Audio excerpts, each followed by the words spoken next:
이어서 예림단장 칼럼입니다. 계속해서 기독교를 멀리하는 16가지 이유에 대해서 나누고 있습니다. 오늘이 그 4번째 날인데요. 기독교에 대한 오해 그 8번째는 기독교는 서양 종교이다 라는 것입니다. 아닙니다. 기독교는 오히려 동양에서 시작된 종교입니다. 정확히 말하면 중동아시아에서 시작된 거죠. 중동아시아의 가장 서쪽인 지중해 연안 이스라엘에서 발생한 기독교가 차츰 서양으로 전해졌다가 다시 미국을 거쳐서 또 우리나라를 포함한 동양으로 전해진 것입니다. 중요한 것은 그것이 참 진리인가의 여부이지 그 발생지가 아닙니다.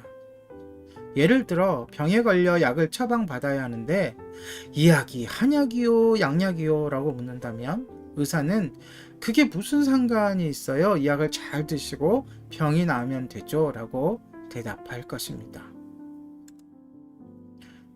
다음 9번째 오해는 그리스도인 친구의 생활이 좋지 않다라는 것입니다.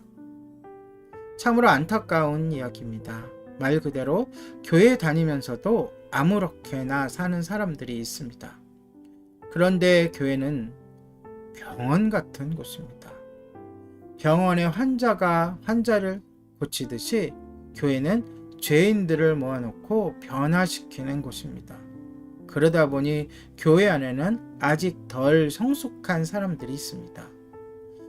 그들이 교회에서 나쁜 생활을 배운 것이 아니라 이미 죄의 습관에 깊이 물들어 있다가 교회에 온 후에 여전히 덜 고쳐진 것입니다.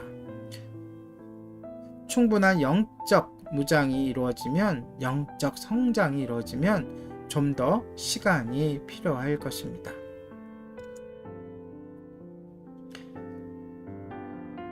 그러나 교회는요, 그런 부족한 사람도 있지만 말씀과 기도와 찬양으로 훈련받아서 존경할 만한 사람도 함께 있음을 기억해 주시기 바랍니다. 10번째 오해는 내가 죄가 너무 많아 지금은 교회에 나가지 못하지만 차차 정리되면 나가겠소 라는 것입니다. 그런데 이 말은 상당히 무서운 말입니다. 결국 죽을 때까지 이런 말씀만 되풀이하다가 죽는 분들이 허다하기 때문입니다. 이 말은 예를 들면 이런 것입니다. 나는 신장, 폐 등이 엉망인데다가 고혈압과 당뇨 등 온갖 병이 있어. 들은 친구가 이렇게 얘기합니다. 그럼 당장 병원에 가야지. 그랬더니 아니, 내 몸이 나으면 차차 가야지 라고 대답하는 것하고 똑같습니다. 몸이 아프면 빨리 병원에 가야 하듯 죄가 많다고 느껴지는 사람은 얼렁 하나님께로 교회로 가는 것이 마땅합니다. 왜냐하면 구원의 기회가 언제나 있는 것이 아니기 때문입니다. 어떤 사람들은 기독교가 죄인인 인간에게 너무 높은 수준의 삶을 요구하며 사람들을 좌절시킨다고 합니다.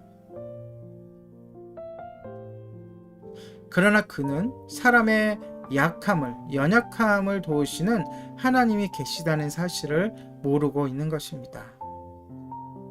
자, 기독교에 대한 오해 11번째는 바로 술, 담배를 끊어야 하기 때문에 교회에 못 가겠다라는 것입니다.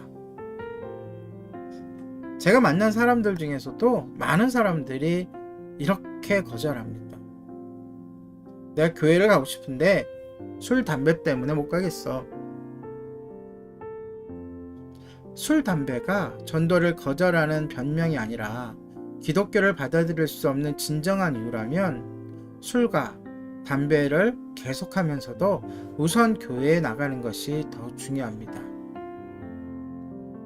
기독교는 당신이 예수님을 믿고 구원받기를 원하지 우선 술, 담배부터 끊는 것을 원하지 않습니다. 예수님을 믿은 후 단정한 생활을 하려는 마음이 생길 때 술과 담배의 문제를 생각해도 늦지 않습니다. 교회에서 술과 담배를 멀리 하라는 이유는 우리가 하나님의 백성으로서 최상의 컨디션을 유지하는 것이 좋기 때문입니다. 술과 담배의 안 좋은 점은 생략하기로 하겠습니다. 자, 12번째 오해는 왜 선악과를 만드셨냐 입니다. 기독교를 믿지 않는 사람 중에 이 질문을 하지 않는 사람이 없습니다.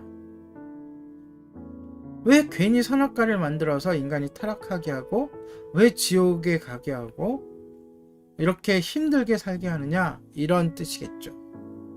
이 문제는 간단하게 답하기는 어렵습니다. 먼저 이 문제에 답하기 위해선 적어도 두 가지가 전제되어야 합니다. 첫째는 하나님이 계신지를 아는 것입니다. 이런 질문을 하면 되겠습니다. 선악과를 누가 만든 거지? 누가 만드셨을까요? 바로 하나님이십니다. 하나님이 계시고 선악과를 만드셨습니다. 그리고 두 번째, 그분이 계시다면 그분의 성품이 어떠한지를 알 때에 이 문제에 대한 설명이 가능합니다. 이렇게 질문을 하겠죠. 그분이 무슨 의도로 이것을 만든 거지? 결론부터 말하자면 살아계신 하나님이 인간에게 자발적인 의지를 주시는 기준으로 선악과가 필연적으로 사용되었습니다. 이 부분은 후에 깊고 자세하게 다루도록 하겠습니다. 선악과는 죄의 출발점이라는 면에서, 타락의 시작이라는 면에서 우리들에게 부정적으로 각인되어 있지만 실은 우리를 창조하시고 우리의 주인이신 하나님이 그분의 권리를 우리에게 나누어 주신 은혜의 지표인 것입니다. 여러분, 선악과를 먹을 수도 안 먹을 수도 있는 선택권을 주셨습니다. 기독교를 멀리하는 나머지 이유도 내일 계속해서 이야기해 보도록 하겠습니다. 예림단장 칼럼이었습니다.